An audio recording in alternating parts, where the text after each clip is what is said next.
በጂ20 ሰሚት በደቡብ አፍሪካ በነበረን ቆይታ ኢትዮጵያን መጥተው እንዲጎበኙ ያቀረብኩላቸውን ግብዣ ተከትለው ዛሬ ኦፊሻል ጉብኝት በኢትዮጵያ ለማድረግ ስለመጡ ያለኝን አክብሮትና ደስታ ልገልጽላቸው ፈልጋለሁ።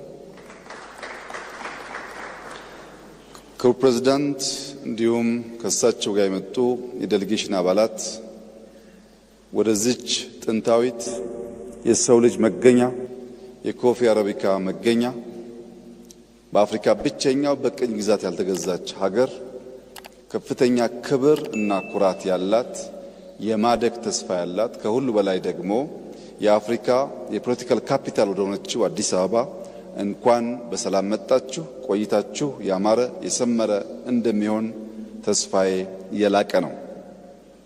ዛሬ በነበረን የሁለትዮሽ ግንኙነትና ንግግር በአንዳንድ ወሳኝ ጉዳዮች ላይ ከፕሬዝዳንት ጋር ተግባብተናል። አንደኛው በኢትዮጵያና በቱርክ መካከል የሚደረገው የንግድ ልውውጥ ቢያንስ $1 ቢሊዮን መሙላት እንችልና ከዚያም በላይ ማደግ እንዲችል በሁለቱም መንግስታት ታቅዶ እንዲሰራበት እንዲሁም የቢዝነስ ሴክተሮች ዳይቨርሲፋይ እንዲደረጉና በሁለታችን መካከል ያለው የንግድ ልውውጥ እንዲያድግ ከስምምነት ተደርሷል። በተለይም የቱርክ ሁነኛ ኩባንያዎች ወደ ኢትዮጵያ በመምጣት ኢንቨስት በማድረግ ለሀገር ውስጥ ገበያ ብቻ ሳይሆን ለአፍሪካ ገበያ ኤክስፖርት ማድረግ እንዲችሉ በትብብር እንድንሰራ ተጨማሪ ኢንቨስተሮች እንድናመጣ ተነጋግረናል። ከዚህ በተጨማሪ ኢትዮጵያ በዓለም ላይ ፈጣን እድገት እያመጡ ካሉ ጥቂት ሀገራት መካከል አንዷ ስትሆን በዚህ ዓመት የ10.2% እድገት ትጠብቃለች። የዚህ እድገት ቀጣይነት መረጋገጥ የሚችለው ከ130 ሚሊዮን ሕዝብ በላይ ያላት ሀገር የሲ አክሰስ ተከልክላ በዓለም ላይ ካለው ልምምድና ትሬንድ ውጪ በጠላቶቻችን ደባ ለረጅም ጊዜ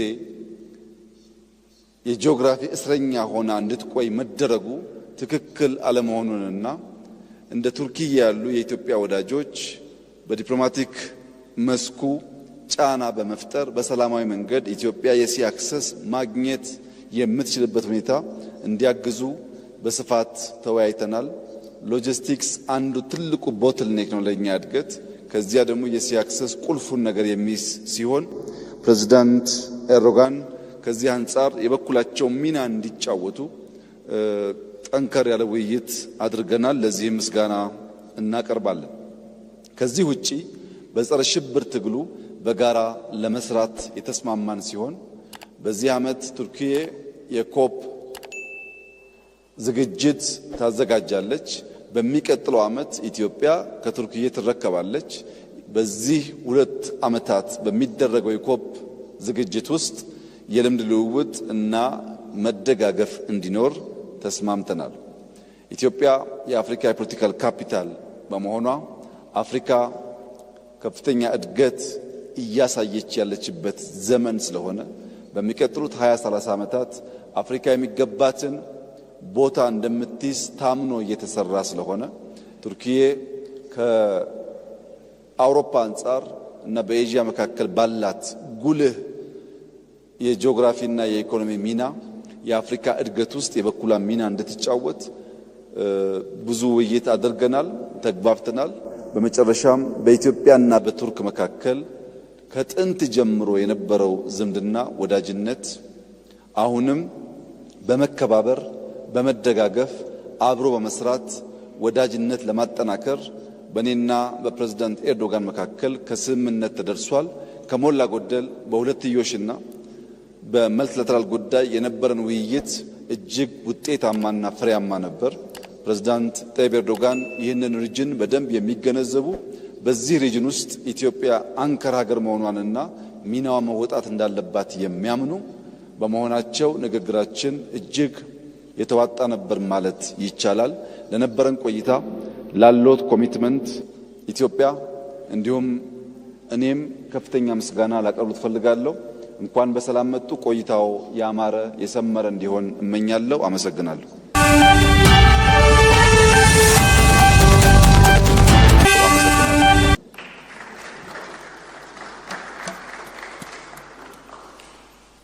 Başbakan Sayın Abiy Ahmet Ali, kıymetli hanımefendiler, beyefendiler, sizlere en kalbi duygularımla, saygıyla selamlıyorum.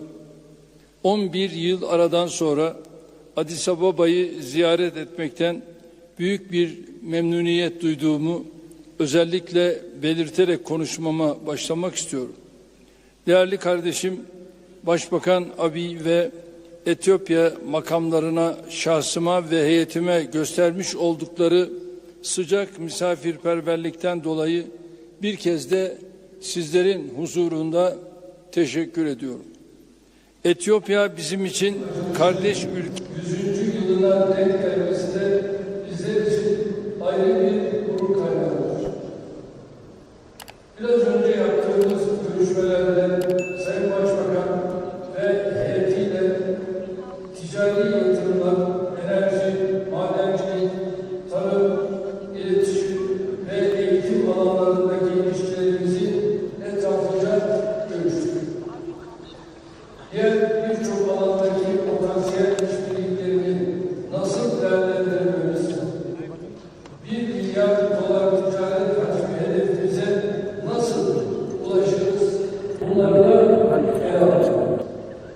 Etiyopya'daki ikinci yatırımcı ülke olmakta memnuniyet duyuyoruz. 200 aşkın firmamızın 2,5 milyar dolara olan yatırımlarıyla yaklaşık 20.000 Etiyopyalı'nın istihdamına destek olması bizler için kıvanç vesilesidir. Türk müteahhitlik firmaları Etiyopya'da demiryolu, ulaşım, özellikle fabrika, turistik tesis ve enerji nakil hatları gibi faaliyet alanlarında in fields such as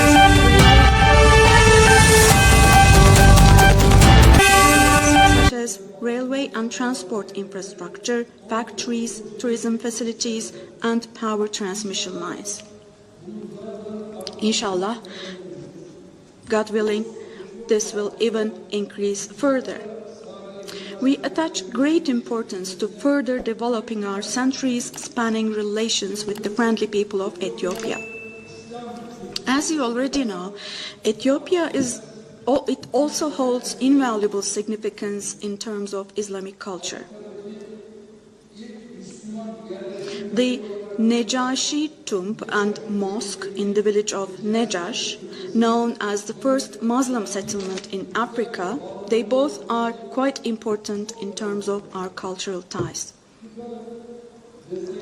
With the support of TİKA, i.e. the Turkish Cooperation and Coordination Agency, with the project involving the restoration and renovation works carried out, we have not only preserved a significant cultural heritage of African history, but also strengthened the ancient bonds of friendship between us and Ethiopia.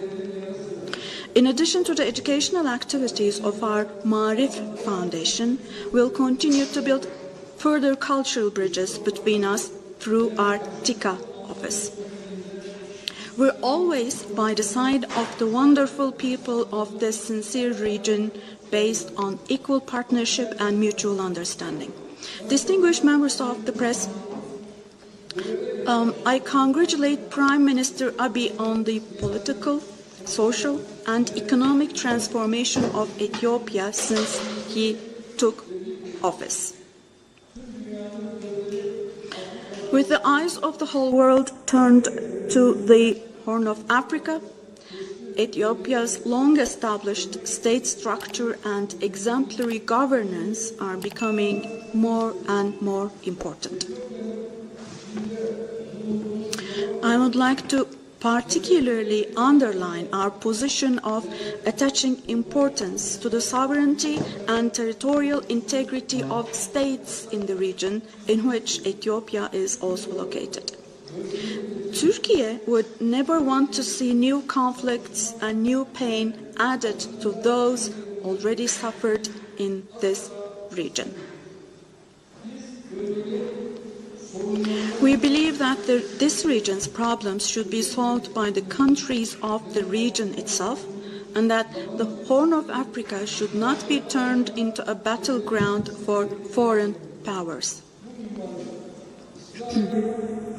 In this regard, I would like to reiterate that Israel's recognition of Somaliland would be of no benefit either to Somaliland or to the Horn of Africa.